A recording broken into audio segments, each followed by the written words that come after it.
Audio Jungle.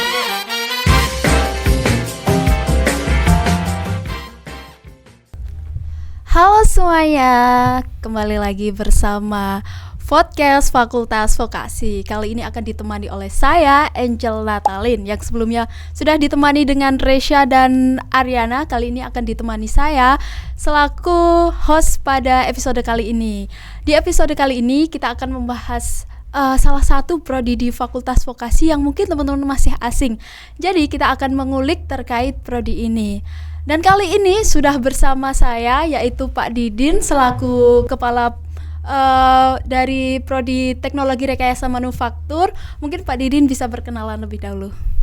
Halo Mbak Angela, Ya. Selamat siang. Selamat siang Pak. Ya, perkenalkan nama saya Didin Zakaria Lubis. Biasanya rekan-rekan itu panggil saya Pak Didin, gitu ya.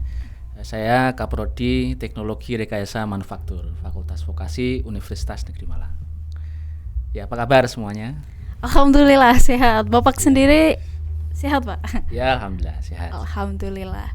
Baik, sebelum mulai untuk mengulik tentang prodi TRM ini sendiri, baiknya kita jargon dulu nih Pak. Udah tahu belum jargonnya? Apa mau di briefing dulu nih? Iya, jargonnya itu panjang ya.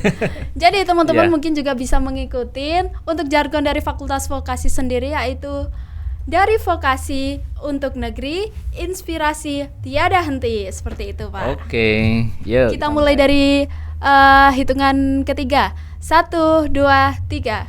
Dari vokasi untuk negeri, inspirasi tiada henti. Ya. Oke, lancar.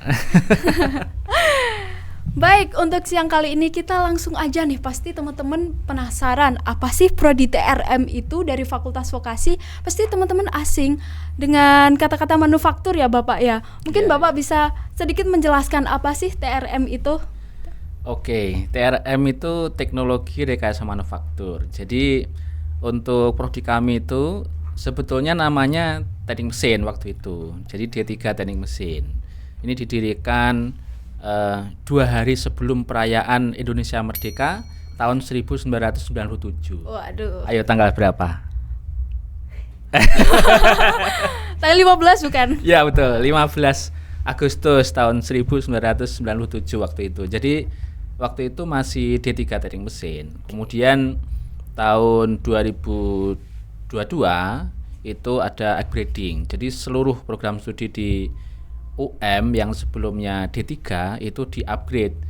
Jadi dari D3 menjadi D4. Itu jadi Teknologi Rekayasa Manufaktur itu berdiri di tanggal 20 Februari 2022. Ya, angka cantik ya. Iya.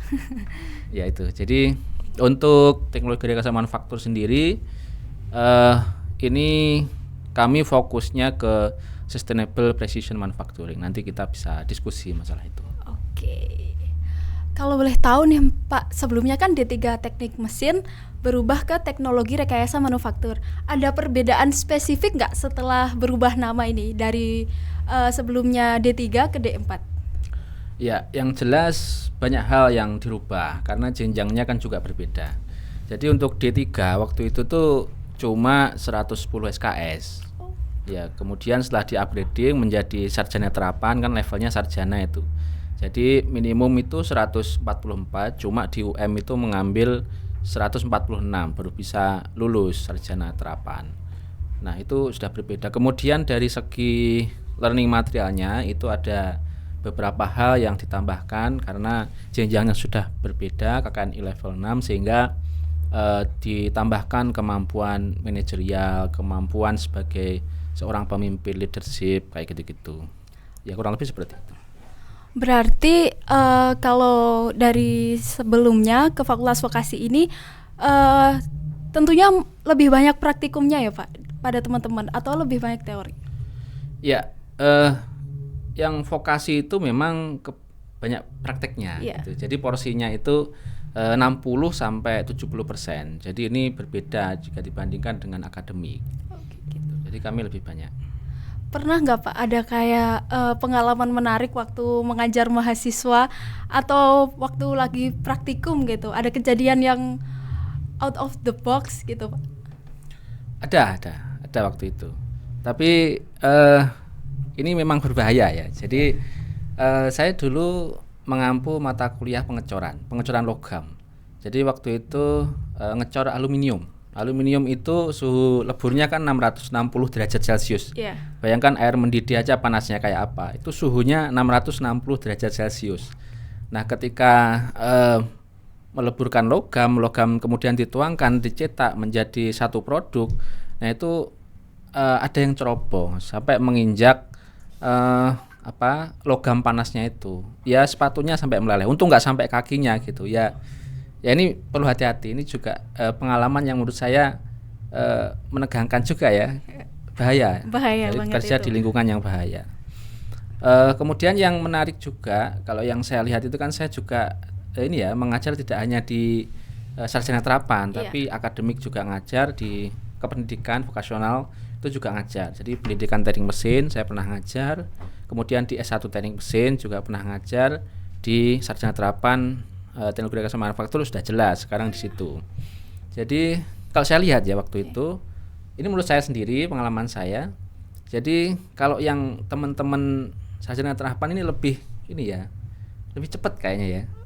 Karena kan memang ya basicnya ada di beberapa praktek. basicnya di praktek, banyak juga yang dari SMK gitu. Jadi kalau praktek-praktek itu kelihatan lebih cepat gitu. Kalau di TRM sendiri kayaknya udah punya lab gitu ya Pak. Saya lihat itu udah ada beberapa mesin yang kemarin sempat saya liput itu kayak mesin-mesin terbaru gitu, baru ditatangkan. Ya, ini perlu saya sampaikan. Jadi lab di UM itu sebetulnya lab bersama. Ya, pengelolaannya bersama dan dikelola oleh Prof Hadi. Nah, gitu. Jadi memang ada beberapa lab di kami cukup lengkap juga untuk memfasilitasi seluruh kegiatan praktek di 70% praktek tadi gitu. Ada lab pengecoran yang tadi saya sampaikan itu, kemudian ada lab pengelasan, ada lab CNC dan CAM, ada lab manufaktur, ada lab meteorologi, ada lab kontrol, kemudian ada lab metalurgi, ada lab pengujian, kemudian ada lab elektronika dasar. Jadi banyak sekali labnya kalau lab. Kalau alat-alat yang terbaru kemarin juga ada di lab. Ya. Berarti teman-teman mungkin lebih lebih bakal sering praktik nih kayak apa tadi Pak yang air mendidih itu, teman-teman mungkin nantinya bisa lebih hati-hati, lebih diperhatikan lagi. Mungkin kalau kayak lagi praktikum jangan banyak bercanda dan lain-lain gitu ya. Iya. Manufaktur itu menurut saya paling risiko tinggi prodinya gitu, dibandingkan dengan prodi-prodi yang lain menurut saya gitu. Kalau TRM ini berarti lebih ke industri gitu ya Pak, produksi suatu benda atau gimana Pak? Mungkin bisa dijelasin ke teman-teman. Ya betul. Jadi untuk sarjana terapan teknologi rekayasa manufaktur itu memang membuat produk-produk gitu ya. Jadi sebetulnya tidak hanya membuat produk, mungkin orang lain melihatnya seperti itu. Tapi faktanya di prodi kami itu ada 8 payung yang bisa dimanfaatkan oleh mahasiswa untuk mengerjakan proyek-proyeknya. Jadi tidak hanya membuat produk. Jadi produk itu kan juga macam-macam. Ada juga membuat alat-alat pendukung. Jadi itu dinamakan dengan jig and fixture seperti itu. Kemudian jenis riset. Jadi melakukan pengujian. Jadi apakah material ini kuat digunakan untuk konstruksi ini?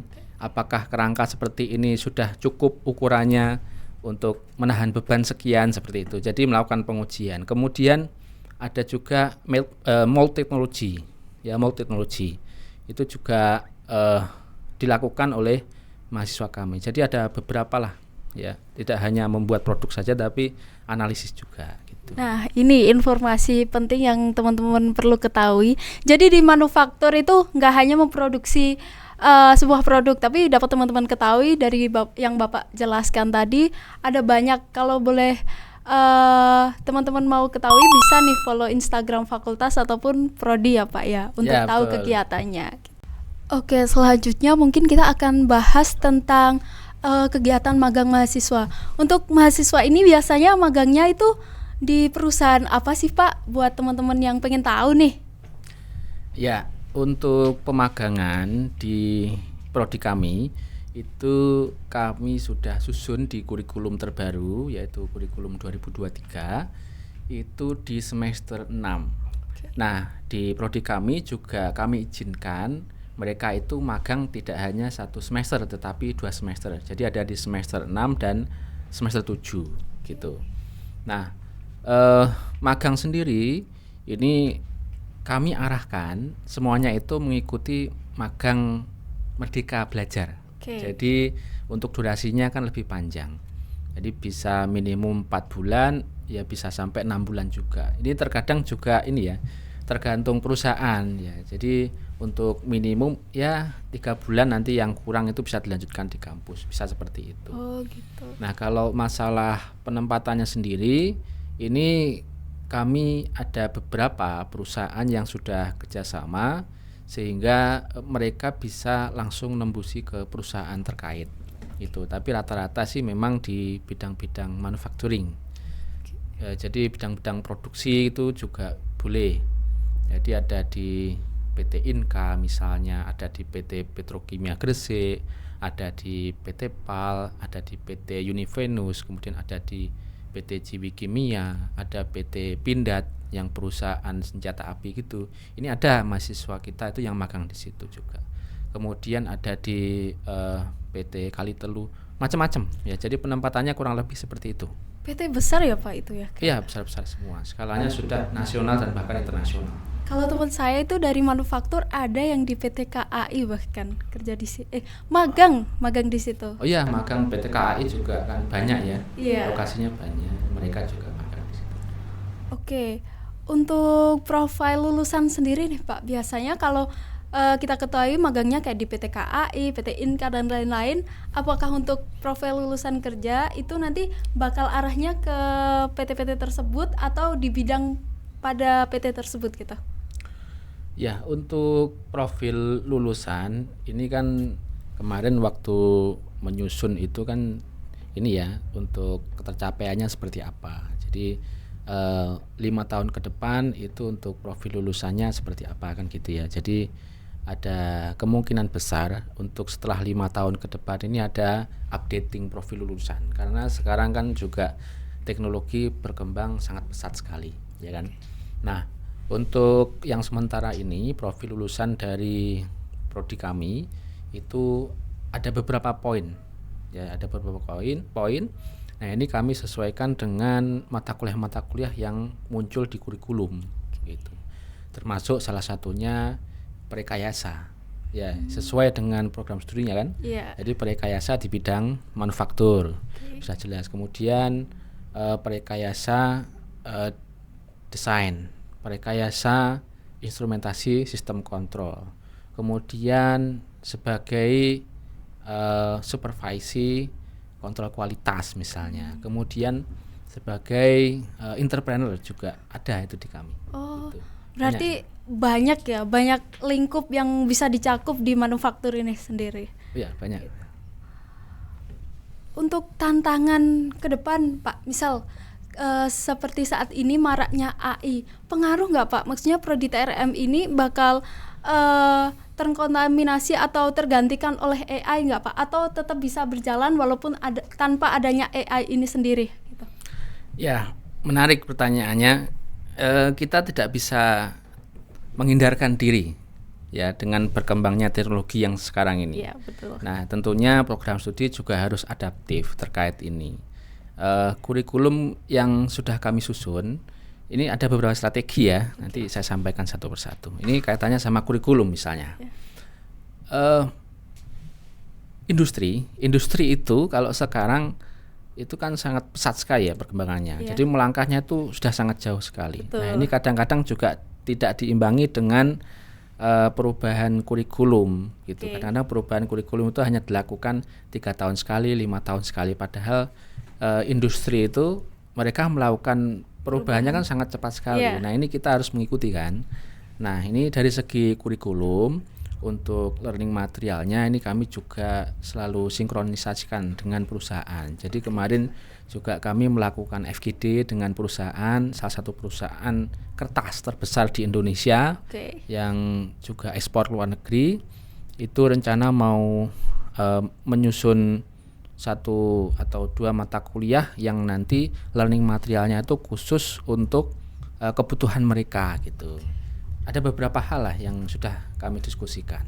Kemudian kebetulan juga hari Selasa itu ada juga satu perusahaan yang nanti ke prodi, nanti kegiatannya juga FGD. Jadi sinkronisasi learning material yang sudah ada di kurikulum terhadap kebutuhan dan apa saja yang perlu diupdate sehingga bisa memenuhi kebutuhan industri itu tadi.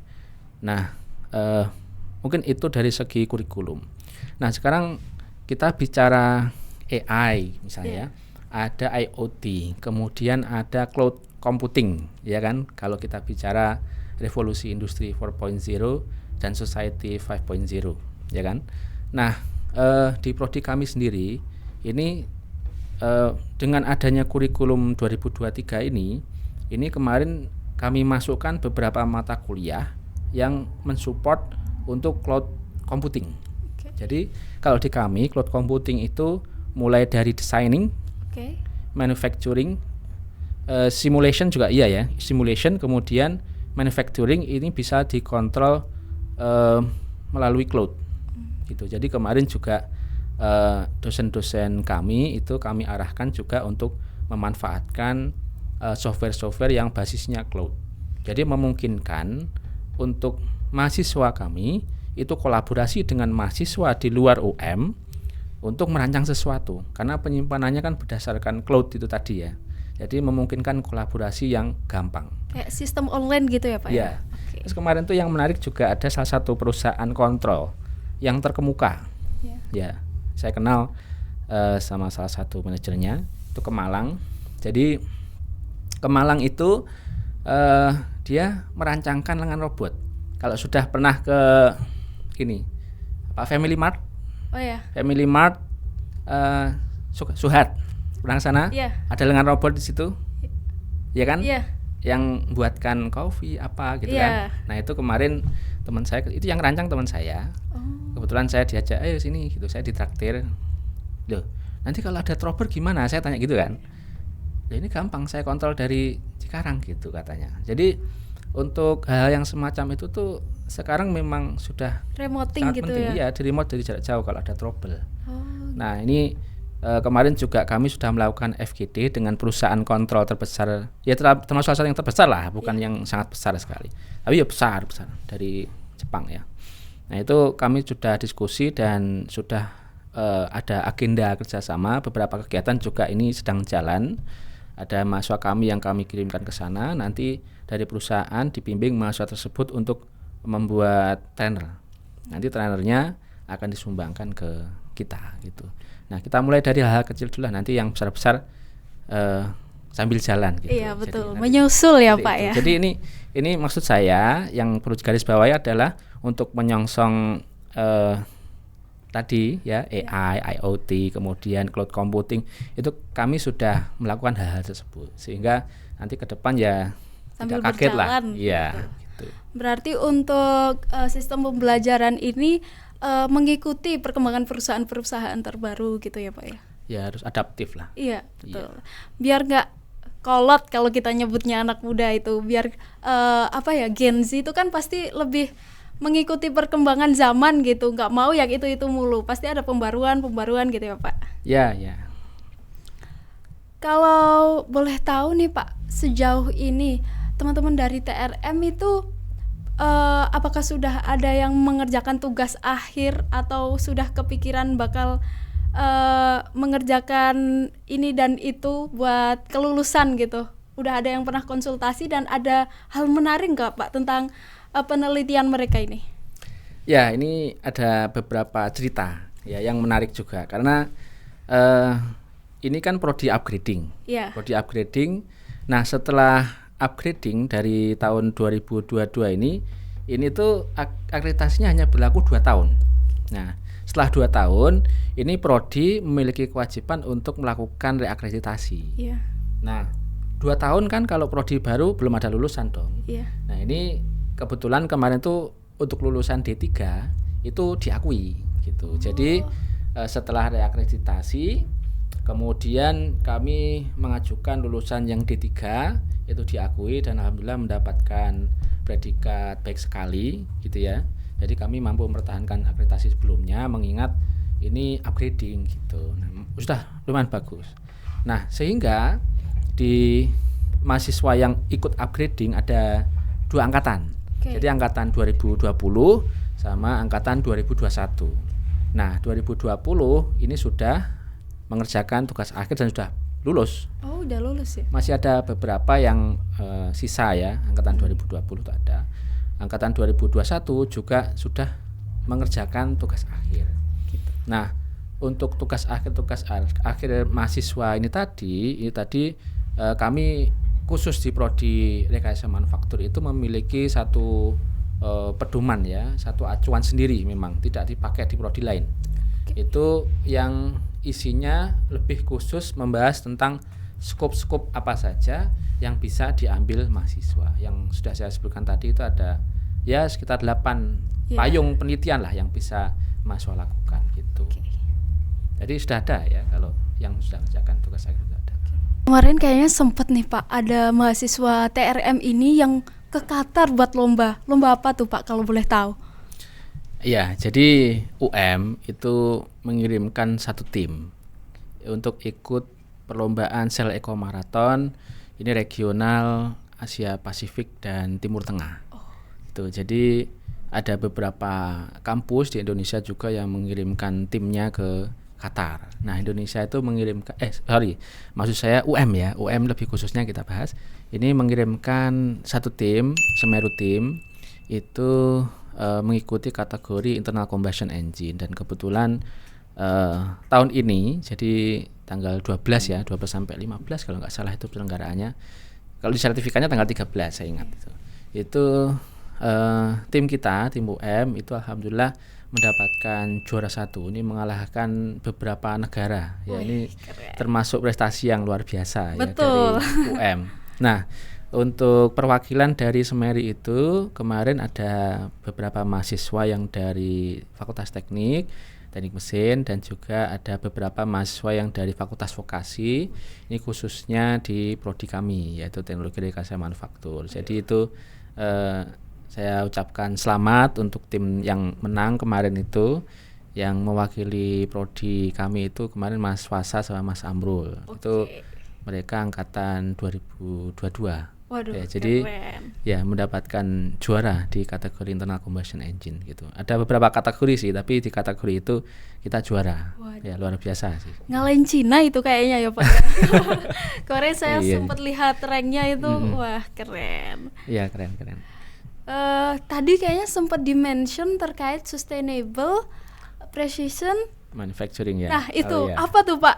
Kepo nih saya. Ya, jadi untuk pengembangan prodi 5 tahun ke depan itu kami rancang dari kurikulum kami rancang. Khasannya itu adalah sustainable precision manufacturing. Nah, ini kita sudah diskusikan di internal prodi dengan kami ada 10 dosen waktu itu. Nah, sekarang ada yang purna 2. Nah, jadi kami tinggal 8 dosen di prodi. Nah, itu.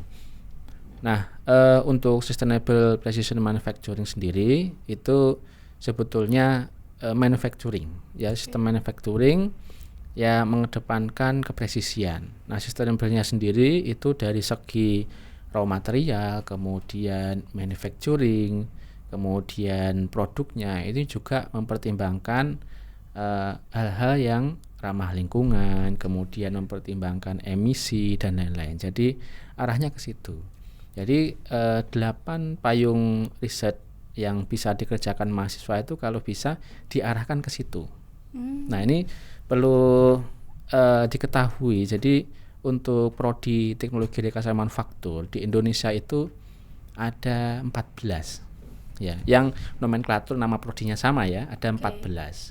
Ada di Sumatera, ada di Jawa itu, Jawa Barat, Jawa Tengah, Jawa Timur ada. Kemudian di Kalimantan ada, Nusa Tenggara Timur kayaknya juga ada. Itu pokoknya ada 14 program studi dengan nama yang sama. Nah, di Jawa Timur sendiri itu ada 3 di ITS. Kemarin kita juga sudah diskusi dengan ITS, ada juga di UNED, dan yang satu itu ya di kita di UM. Jadi ada 3 di Jawa Timur. Nah, untuk positioning prodi sendiri ya mengambil kekhasan itu tadi, gitu ya. Jadi sustainable precision manufacturing. Nah, hal ini tuh sebetulnya selaras dengan apa yang disampaikan oleh Kementerian KLHK gitu, Kementerian Lingkungan Hidup dan Kehutanan. Nah, termasuk sebetulnya kalau kita berbicara global ya. Jadi negara-negara di dunia itu kan sekarang semuanya banyak mengembangkan teknologi yang ramah lingkungan. Contohnya yang sering kita temui mobil listrik umpamanya. Nah, itu kan sebetulnya dalam rangka untuk mengurangi emisi gas buang, ya, pencemaran udara, kemudian air, tanah, kayak gitu-gitu. Jadi nanti ke depan tuh arahnya ke situ. Nah, melalui Kementerian KLHK tadi, ini salah satunya ya. Jadi beberapa kementerian pasti juga mencanangkan hal yang sama gitu. Nah, dari situ itu kan merencanakan zero waste, zero emission tahun 2050.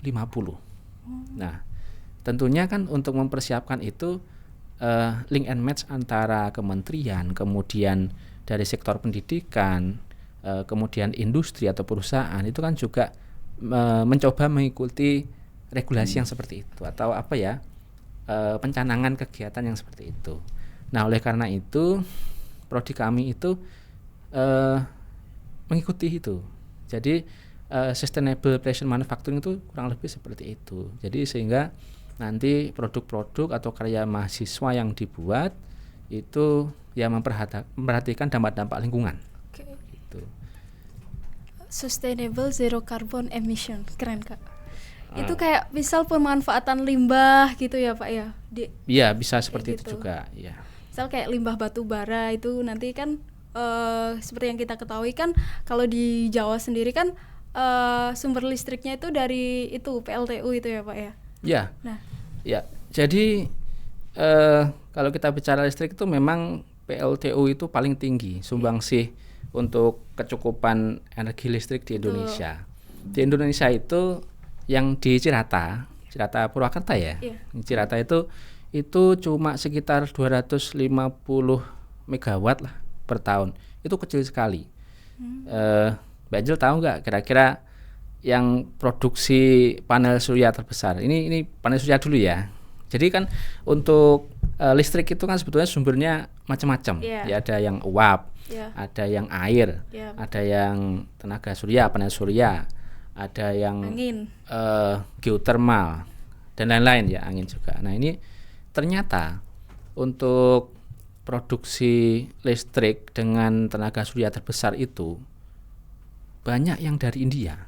Jadi di sana kan ada banyak gurun.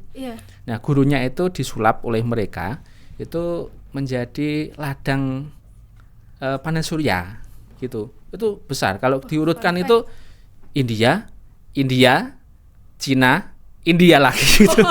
Ya benar itu. Baru nanti Amerika Indonesia. Itu ada. Indonesia itu yang diklaim panel surya terapung terbesar di Cirata itu, se-Asia Tenggara ya, tapi ya Cirata terbesar. Cuma kalau dibandingkan dengan yang pabrik bisa disebut dengan pemanen tenaga surya terbesar ya India tadi itu 1/8-nya. 1/8-nya kalau saya hitung itu. Jadi mereka itu bisa sampai 2.200 sekian lah megawatt per tahun itu. Per tahun. Besar sekali. Ya. Berarti kayak ya kita kurang salah lah. Satu itu adalah contoh salah satu energi yang berkelanjutan gitu ya Pak ya. Seperti yang Bapak bahas sustainable kan. Ya seperti itu. Jadi bisa seperti itu. Selanjutnya mungkin visi jangka panjang Prodi TRM ini sendiri mau dikemanain sih Pak? Mau dibuat seperti apa gitu? Ya, kalau visi kedepannya Ini kami yang jelas ya menyediakan SDM yang unggul. Ya, SDM yang unggul sehingga bisa plug and play ya lulusannya. Kalau vokasi itu seperti itu. Jadi mungkin perbedaan dari akademik itu seperti itu. Jadi kalau yang vokasi itu plug and play, sehingga kami ke depan ya ingin menyediakan SDM yang unggul, nanti konteksnya ke bidang perekayasa manufaktur itu tadi. Karena kan manufacturing itu juga tulang punggung Indonesia gitu. Kalau kita nggak menyediakan SDM yang unggul, nah gimana Indonesia nanti gitu. Indonesia emas ya Pak ya. Ya, jangan cemas ya. Ini mendukung Indonesia emas ya teman-teman ya. Jadi mungkin salah satu cara kita buat mendukung Indonesia emas masuk prodi manufaktur untuk mendukung nih kayak perkembangan di Indonesia seperti itu. Ya.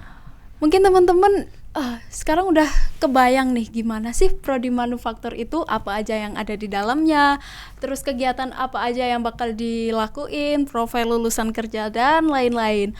Mungkin ada nih Pak kata-kata buat teman-teman yang pengen masuk ke prodi teknologi rekayasa manufaktur. Kata-kata semangat. Apa ya kata-kata semangat?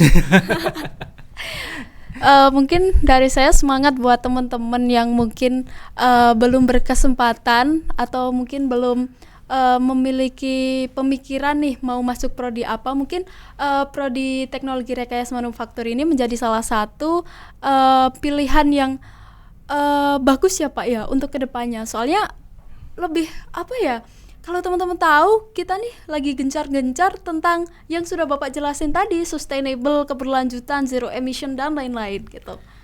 Iya, jadi untuk prospek ke depan itu menurut saya Saintek itu akan banyak sekali diperlukan. Betul. Ya, dengan adanya perkembangan teknologi yang semakin pesat sekarang itu. Sehingga untuk rekan-rekan sekalian, jika ingin menjadi entrepreneur, ingin jadi seorang penemu, ingin jadi seorang perancang, itu masuklah di bidang-bidang Saintek ya, untuk kontribusi Indonesia menciptakan lapangan pekerjaan yang banyak sekali gitu. Karena begini, Indonesia itu kan populasinya besar ya, populasinya besar. Kalau misalnya tidak diimbangi dengan ketersediaan usaha atau perusahaan, lapangan kerja gitu. Nah ini kan gimana kan susah gitu. Oleh karena itu ya cocok lah nanti kalau masuk ke manufacturing ini cocok. Itu aja yang akan kita bahas pada episode kali ini. Mungkin teman-teman kalau mau tahu lebih lanjut bisa nih seperti yang sudah kami sebutkan tadi, bisa kepoin Instagram Fakultas Vokasi. Kita juga aktif di TikTok untuk ngasih informasi dan juga prodi teknologi rekayasa manufaktur. Sebelumnya terima kasih kepada Bapak sudah menyempatkan hadir pada siang kali ini. Saya mengucapkan terima kasih banyak kepada penonton juga. Mohon maaf apabila ada salah kata maupun sikap. Saya Angel Natalin, saya ucapkan sampai jumpa dan sampai ketemu di episode berikutnya. Audio Jungle.